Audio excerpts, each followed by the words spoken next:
তো নমস্কার সবাইকে, কেমন আছো তোমরা? তো দেখো, আজকের ভিডিওতে হচ্ছে আমরা কথা বলবো যে বিআর বাইসেপ একে দ্য রণবীর এলাহাবাদিয়া এর উপর বেস করে কি অ্যাক্টের উপর বেস করে তার এগেনস্টে এফআইআর করা হলো, এবং এই টাইপের যদি কাজ কেউ করে তো তার এগেনস্টে কি ভাবে মামলা দায়ের করা হতে পারে বা হয়ে থাকে আমাদের দেশে। তো এই টপিক নিয়ে আমরা ডিটেলসে এই ভিডিওতে ডিসকাস করব। আর ধরো ফিউচারে যারা অনলাইন কন্টেন্ট ক্রিয়েটর করছে তো তাদেরও কী জিনিসগুলো মাথায় রাখা দরকার, যে কীরকম টাইপের তাদের এগেনস্টে যদি অ্যাকশন হয় ফিউচারে, কোন টাইপের অ্যাকশন হতে পারে, তো সেগুলো তাদের মাথায় রাখতে হবে। তো এই টপিক নিয়ে আমরা ডিটেলসে ডিসকাস করবো। তো চলো তাহলে শুরু করা যাক আজকের ভিডিও। তো দেখো, রণবীর এলাহাবাদিয়া হচ্ছে খুবই প্রমিনেন্ট একজন অনলাইন ফিগার ইন্ডিয়াতে, ঠিক আছে। তো যেখানে রিসেন্টলি যেটা আমরা দেখতে পেরেছি যে ইন্ডিয়ান লেজেন্ড শো, যেটা সময় রায়না এর শো বেসিক্যালি বলতে গেলে কিছুদিন আগেই কিন্তু সেটা স্টার্ট হয়েছে, এবং তারপরে তার যে ফ্যান ফলোয়িং সেটা মানে আকাশচম্বী পুরোপুরি ফ্যান ফলোয়িং, এবং তারপরে বিভিন্ন ধরনের কন্ট্রোভার্সিয়াল অ্যাক্ট হওয়ার জন্য এইটা ফেমাস বেসিক্যালি এই কমেডি শোটা, ঠিক আছে। তো এখানে রিসেন্টলি যেটা আমরা দেখতে পেয়েছি 10 তারিখের দিকে, 10ই ফেব্রুয়ারি, যে একটা শো হয়েছে এবং যেটা তাদের ইউটিউব চ্যানেলে তারা ইন্ডিয়ান লেজেন্ড শো এর ইউটিউব চ্যানেলে তারা আপলোড করেছে, তার উপর ভিত্তি করে কিন্তু বিভিন্ন ধরনের কন্ট্রোভার্সিগুলো আসছে, ঠিক আছে। তো এই যে শোটা হয়েছিল যেটা কিন্তু পেইড শো বেসিক্যালি, ঠিক আছে। যারা এখানে আসছে এই শোতে তারা কিন্তু 2000 টাকার উপরে পে করে, ফিস পে করে তারপরে হচ্ছে এখানে আসছে লাইভ শো দেখতে, ঠিক আছে। এবং তারপরে চারিদিকে পুরো কালো কাপড় দিয়ে ঢাকা রয়েছে চারিদিকে, ঠিক আছে। তো এই যে ধরনের সিচুয়েশন কিন্তু আমরা দেখতে পেয়েছি, এবং তার পরবর্তীতেই সেইখানে অপূর্ব যে কন্টেন্ট ক্রিয়েটার আছে একে দ্য রেবেল কিড, তারপর হচ্ছে সময় রায়না, আর হচ্ছে রণবীর এলাহাবাদিয়া একে বিআর বাইসেপ, ওকে। তো তাদের উপরে কিন্তু এই যে কন্ট্রোভার্সিগুলো কিন্তু আমরা দেখতে পাচ্ছি। তো আমাদের ভারতের জুডিশিয়ারির উপর বেস করে, আমাদের দেশে যে বিচার ব্যবস্থার উপর বেস করে কিন্তু বিভিন্ন ধরনের অ্যাকশন তাদের এগেনস্টে নেওয়া হচ্ছে, এবং তাদের এগেনস্টে এফআইআরও করা হয়েছে। এফআইআর অনেকে তোমরা যারা ফার্স্ট টাইম শুনতে পারো, তো ফার্স্ট ইনফরমেশন রিপোর্ট মানে প্রথমে যে তথ্য আমরা পেয়েছি সেটা নথিভুক্ত করা, সেটাকেই এফআইআর শর্টে বলা হয়ে থাকে। তো এই এফআইআর এ কি স্টেপগুলো নেওয়া হচ্ছে বা কি করা হচ্ছে সেগুলো নিয়ে আমরা ডিটেলস এই ভিডিওতে দেখবো। তো দেখো, রণবীর এলাহাবাদিয়া যে হচ্ছে খুবই নামকরা ইউটিউব চ্যানেল আমাদের দেশে রয়েছে, যেটা হচ্ছে বিআর বাইসেপ। তো তাকে বা তার এগেনস্টেই হচ্ছে এই এফআইআর করা হয়েছে, এবং শুধুমাত্র বিআর বাইসেপের উপর না, সময় রায়না, অপূর্বা এর উপরে কিন্তু করা হয়েছে এফআইআর। তো এইখানে শো হোস্টে যে ছিল সময় রায়না, তার উপর ইনভেস্টিগেশন এখনও চলছে। মুম্বাই পুলিশ, মহারাষ্ট্রের পুলিশ আর কি বেসিক্যালি তার এগেনস্টেও এফআইআর করেছে। এছাড়া আসাম গভর্নমেন্টও মানে আসাম স্টেট গভর্নমেন্ট থেকেও কিন্তু এফআইআর করা হয়েছে 10 তারিখে এলাহাবাদের এগেনস্টে এবং সময় রায়নার এগেনস্টেও, ঠিক আছে। যাদের বলা হচ্ছে যে তারা অবসেন অ্যাক্ট করেছে, ঠিক আছে। এখন এই অবসেন অ্যাক্ট মানে হচ্ছে, দেখো আমাদের ভারতীয় ন্যায় সংহিতা যেটা 2023-তে এসছে, যেটা শর্টে আমরা বিএনএস বলে থাকি। আগে তোমার আইপিসি ছিল, তো তারপরে সেটা ট্রান্সফর্ম হয়ে 2023 সালে কিন্তু এটা সংশোধন হয়ে কিন্তু নিউ ফরম্যাটে এসছে, ওকে, যেটাকে আমরা বিএনএস বা ভারতীয় ন্যায় সংহিতা বলে থাকি। তো এইখানের সেকশন 296-এ কিন্তু এই অবসেন অ্যাক্টের কথা বলা হচ্ছে, মানে ধারা 296 এর অন্তর্গত এটা রয়েছে, যেখানে এই অবসেন অ্যাক্ট সম্পর্কে বলা হচ্ছে, ঠিক আছে। তো সেইখানে আমাদের ইন্ডিয়ান জুডিশিয়ারি বা ভারতের বিচার ব্যবস্থায় এই সম্পর্কে কি বলা হচ্ছে। তো দেখো, এরা হচ্ছে পাবলিক ফিগার, ঠিক আছে। সময় রায়না বলা হোক বা রণবীর এলাহাবাদিয়া বা দ্য রেবেল কিড যাকে বলা হচ্ছে অপূর্বা, ওকে। তো সেইখানে তাদের এগেনস্টে বলা হচ্ছে যে তারা হচ্ছে অবসেন অ্যাক্ট করেছে, এবং তার জন্য তাদের এগেনস্টে কিন্তু এই এফআইআরগুলো করা হচ্ছে। অনেকগুলো ডিজিটাল স্পেসিগুলো কিন্তু হচ্ছে, মানে ডিজিটাল মিডিয়ার মাধ্যমে কিন্তু সেই জিনিসগুলো সম্পূর্ণভাবে করা হয়েছে, ঠিক আছে। তো এবার যদি আমরা দেখি যে অনলাইন কন্টেন্ট যেগুলো রয়েছে, অনলাইনে যে কন্টেন্টগুলো আসে তার উপর বেস করে কি অবসেনিটি সম্পর্কে কি বলা হয়েছে, ঠিক আছে। তো অবসেনিটি সম্পর্কে মানে যেটা বলা হচ্ছে আমাদের ভারতীয় ন্যায় সংহিতাতে 294 সেকশনে 294 ধারাতে বলা হচ্ছে যে কোনো ব্যক্তি যদি কোনো টাইপের অবসেন বা অশ্লীল, ঠিক আছে, অবসেনের বাংলা হচ্ছে অশ্লীল। অশ্লীল বাবার মানে কি বোঝাচ্ছে, যেটা শ্লীলও নয়, যেটা মানে সিম্পল হইতে বা সহজভাবে আমরা মেনে নিতে পারি না, সেটাই হচ্ছে অশ্লীল বলা হয়ে থাকে, ঠিক আছে। অশ্লীল বলতে যেটা সহজভাবে আমরা মেনে নিচ্ছি। তো এখানে এর মধ্যেও অনেক কন্ট্রোভার্সি থাকে।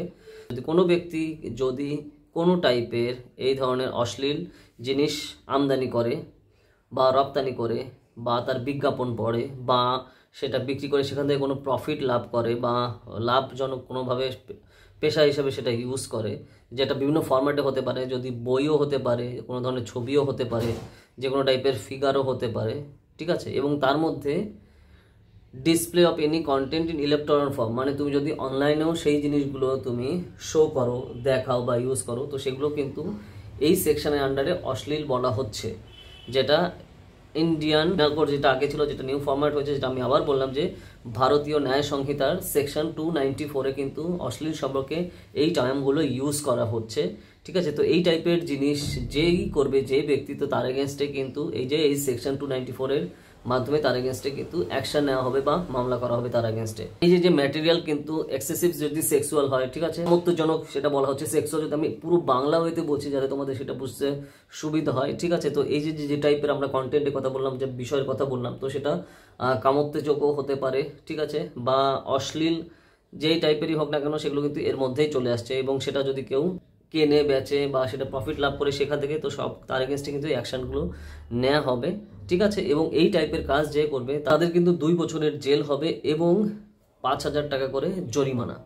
তো এই হচ্ছে তাদের শাস্তির কথা কিন্তু বলা হয়েছে ভারতীয় ন্যায় সংহিতাতে। যদি কোনো ব্যক্তি এটা প্রথমবার করে থাকে, আমি আবার বলছি, যদি কোনো ব্যক্তি প্রথমবার করে থাকে, তো তার এগেনস্টে এই অ্যাকশন নেওয়া হবে বা তার এগেনস্টে বা তার বিরুদ্ধে এই ধরনের ব্যবস্থা নেওয়া হবে।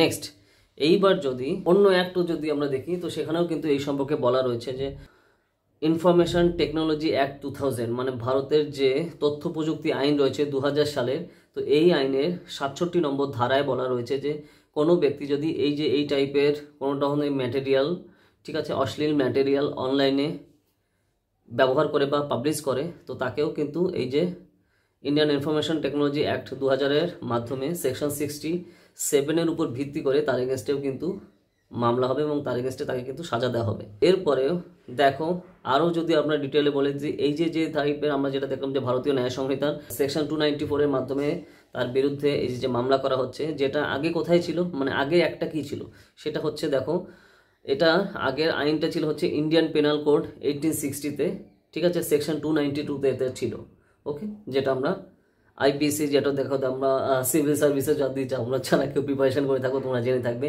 আইপিসি 1860-তে, ঠিক আছে, মানে ইন্ডিয়ান পেনাল কোড 1860-তে তোমার সেকশন 292-তে এই সম্পর্কে কিন্তু কথা বলা রয়েছে যে যারা এই টাইপের অপশন কিছু জিনিস বিক্রি বা ব্যবহার করছে বা ওখানে পাবলিশ করছে, ঠিক আছে, তো তাদের এগেনস্টে কিন্তু এইভাবে মামলা দায়ের হবে এবং তাদের এগেনস্টে অ্যাকশন নেওয়া হবে। তো এই যে পুরনো আইন ছিল, এই পুরনো আইনে সাজার পরিমাণ আরও অনেক বেশি ছিল, কিন্তু পরবর্তীতে যখন এটা সংস্কার করা হয়েছে, ঠিক আছে, অ্যামেন্ডমেন্ট করা হয়েছে, তো সেইখানে এই সাজার পরিমাণ কিন্তু কমানো হয়েছে, ঠিক আছে। আগে এই সাজার পরিমাণ ছিল হচ্ছে 3 বছরের জেল এবং 5 লক্ষ টাকা জরিমানা, যে প্রথমবার এই টাইপের কাজ করবে। এইবার যদি আমরা দেখি, তো এখানে অশ্লীল নিয়ে অনেক আমরা কথা বললাম, তো দেখো অশ্লীল নিয়ে অনেক কিছু বললাম, তো দেখো এই যে অশ্লীল টার্ম বা অশ্লীল যে ব্যাপারটা, এটা কিভাবে নিরূপণ হবে বা কিছুর উপর ভিত্তি করে হবে, সেটা কি করে আমরা দেখব বা কিভাবে আমাদের দেশে এখানে দেখা হয়ে থাকে।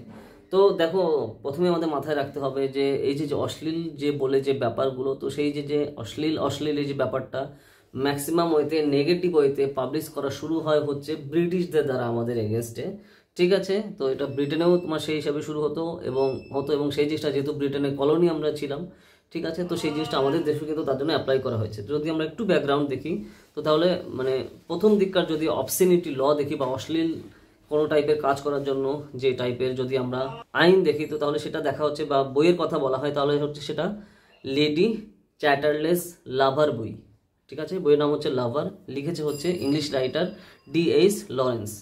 তো এই বইয়ের উপর বেস করে, ঠিক আছে, প্রথমবারের মতো যে সেক্সুয়াল বা কামত্বজনক অশ্লীল জিনিস, ঠিক আছে, তার উপর ভিত্তি করেই কিন্তু ব্রিটিশরা যখন পাওয়ারে ছিল, ব্রিটেন সহ যেহেতু ভারতও পাওয়ারে ছিল, তো এই যে টার্ম বা এই যে বই, এই বইয়ের উপর ভিত্তি করে বা ওই বইতে ওরকম দেখিয়েছিল এবং তার উপর ভিত্তি করে কন্টিনিউয়াসলি পরপর সারা পৃথিবীতে বা সেখানে যাদের রাজত্ব ছিল ব্রিটিশদের, তারা এই অবসেনিটি চার্জের উপর ভিত্তি করে কিন্তু মামলা দায়ের করা শুরু করে এবং বিভিন্ন লোকদের সেই ধারার মাধ্যমে বা সেই যে অ্যাক্টের মাধ্যমে তাদের সাজা দেওয়া শুরু হয়। এটা পাবলিশ হচ্ছিল ফার্স্ট হচ্ছে 1928 সালে ইটালিতে এবং 1929 সালে হচ্ছে ফ্রান্সে। হচ্ছে আস্তে আস্তে 1960-এর পর থেকে এই যে বইয়ের এডিশন আস্তে আস্তে পাবলিশ হওয়া কমতে থাকে, ঠিক আছে। তো আমাদের দেশে 1964 সালে সুপ্রিম কোর্ট, ঠিক আছে, মানে খুব বেশি দিন আগেও না, ঠিক আছে, 1964 সালে ভারতের সুপ্রিম কোর্ট, আমাদের সর্বোচ্চ যে আদালত আছে, এই বইকে অবসেন বলে, অশ্লীল বলে, এবং সেকশন 292 আইপিসি এর মাধ্যমে, ঠিক আছে, মানে আমাদের ইন্ডিয়ান পেনাল কোড যেটা আমরা বললাম 1860-তে আমাদের ছিল, তো তার উপর বেস করে সেকশন 292 এর মাধ্যমে এই যে Ranjit D Udeshi versus state of Maharashtra, এই যে মামলার উপর ভিত্তি করে কিন্তু এটাকে অশ্লীল দাগানো হয়। এবং তার পরবর্তীতে কোন আইনের উপর ভিত্তি করে এই ধরনের জাজমেন্ট দেওয়া হয়, সেটা হচ্ছে ব্রিটিশ কেস, যেটা কুইন ভার্সেস হিকলিন 1868 সালে হয়েছিল। সেইখানে এই যে টার্ম দেওয়া হয় হিকলিন টেস্ট, তার উপর ভিত্তি করেই এই যে অবসেন টার্ম বা অশ্লীল টার্ম আস্তে আস্তে পপুলারাইজ করা হয়। এবং সেই জিনিসটা আমাদের দেশেও অন্ধবিশ্বাসের মতো, যেহেতু হ্যাঁ সাদা চামড়ার লোকেরা বলেছে বা ব্রিটিশরা ইউজ করেছে, তো সেহেতু, আর আমাদের এখানে যেহেতু ব্রিটিশদের রাজ ছিল, তো সেই হিসাবে আমরাও সেই জিনিসটা অন্ধভাবে কপি পেস্ট করেছি। তো এই হচ্ছে ব্যাকগ্রাউন্ডটা, তুমি বুঝতে পারছো, আশা করি তোমরা বুঝতে পারছো যে কোনভাবে এই যে অশ্লীল টার্মটা আসা শুরু করে বা সেই হিসাবে পপুলারাইজ করা হয়। ওকে, তো সেই পার্টটা কিন্তু এখানে রয়েছে, কারণ তার দ্বারা দেখা হচ্ছে যে হ্যাঁ এই ধরনের অশ্লীল জিনিসের মাধ্যমে সাধারণ লোককে ওইভাবে বা এই ইনফ্লুয়েন্স করা হবে বা প্রভাবিত করা হবে, এবং তার এফেক্ট নেগেটিভলি পড়বে সোসাইটির উপর। আর তারপর সময়ের সাথে সাথে আমাদের তো মোরাল পলিসিংয়ের তো আমাদের দেশে শেষ নেই, আর সবসময় আমরা আলটিমেট ভাবি হচ্ছে সাদা চামড়ার লোক বা সাদা চামড়া বা ওয়েস্টে যে জিনিসগুলো করা হচ্ছে বা পাশ্চাত্যের দেশে, তো সেই অনুযায়ী আমরা অন্ধভাবে ফলো করব, আর সেখানে যে সিস্টেম সেটা আমাদের দেশে অ্যাপ্লাই করব। তো তার জন্য বিভিন্ন ধরনের প্রবলেম আমরা কিন্তু এখানে দেখতে পারি, ঠিক আছে। তো এই হচ্ছে ব্যাকগ্রাউন্ডটা গেল, তো আশা করি তোমাদের সেটা ক্লিয়ার হয়ে গেছে। তো এইখানে এই জিনিসটা আমরা দেখতে পাচ্ছি, তো রণবীর এলাহাবাদিয়ার উপরে মানে হিট অফ দ্য মোমেন্টে কিন্তু সে এই যে ডায়লগ কিন্তু বলেছিল, যেটা আমরা কিন্তু, তুমি যদি ভিডিওটা দেখো তাহলে বুঝতে পারবে, ঠিক আছে। আর মানে কুল সাজার জন্য, যে হ্যাঁ জেনারেশন জেড এর কাছে আমার পপুলারিটি বাড়ানোর জন্য কিন্তু সে আস্তে আস্তে কুল সাজার জন্য এই টাইপের জিনিসগুলো করছে। তো তাছাড়া ইন্ডিয়া গট লেটেন্ট শো, অন্যান্য বিভিন্ন ধরনের শো আছে, সেখানেও কিন্তু এইভাবে তোমার পপুলারাইজ করা এবং গালাগালি পপুলারাইজ করা হচ্ছে, এতটাই লেভেলে পপুলারাইজ করা হচ্ছে, তার নেগেটিভ ইফেক্ট কিন্তু আমরা দেখতে পাচ্ছি। আর নেক্সট জেনারেশন এটাই ভাবছে হ্যাঁ এটাই হচ্ছে আমাদের রোল মডেল, এই আমাদের রোল মডেল। তো আমাদের অপূর্ব, আমার rebel kid, the rebel army, the rebellion, যে টার্মটা তারা ইউজ করে, কে পপ আর্মিরা যেরকম কে আর্মি বলে নিজেকে জাহির করে, ঠিক সেইভাবে রেবেলিয়ন টার্মে কিন্তু এই রেবেল কিডের ফলোয়াররা নিজের শো আপ করতে থাকে। তো তার ফলে তার যে নেগেটিভ এফেক্ট কিন্তু আমরা দেখতে পাই, ঠিক আছে। কারণ যে কালচারাল যে ইথস, তো সেই জিনিসগুলো কিন্তু আস্তে আস্তে চেঞ্জ হয়ে যায়। তো সেই হিসাবে জিনিসটা মাথায় রাখতে হবে। তো সেইখানে যখনই তুমি একটা বড় পজিশনে যাচ্ছ, তো তোমার একটা রেসপন্সিবিলিটি আছে, তো সেই জিনিসটাও মাথায় রাখা দরকার। যাই হোক, তো সেগুলো আর কি খুবই ইম্পর্টেন্ট ছিল। তো আশা করি তোমরা আমাদের দেশের যে অবসেনিটি সম্পর্কে বা অশ্লীলতা সম্পর্কে যে আইন রয়েছে, তো সেগুলো তোমাদের ক্লিয়ার হয়ে গেছে।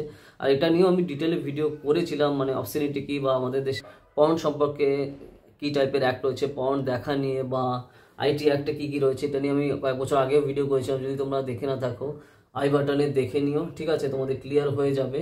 আর শিল্পা শেট্টির হাজব্যান্ড রাজ কুন্দ্রার উপর বেস করে কিন্তু হয়েছিল। যাই হোক, তো ভিডিওটা দেখলে তোমাদের ক্লিয়ার হয়ে যাবে। আর তোমরা কি টপিক নিয়ে ভিডিও চাও কমেন্ট সেকশনে জানাও, যদি সেই ভিডিও না থাকে তাহলে তার উপর ভিডিও আসবে, ঠিক আছে। তো দেখা হবে নেক্সট ভিডিওতে নতুন টপিক নিয়ে। তো টাটা।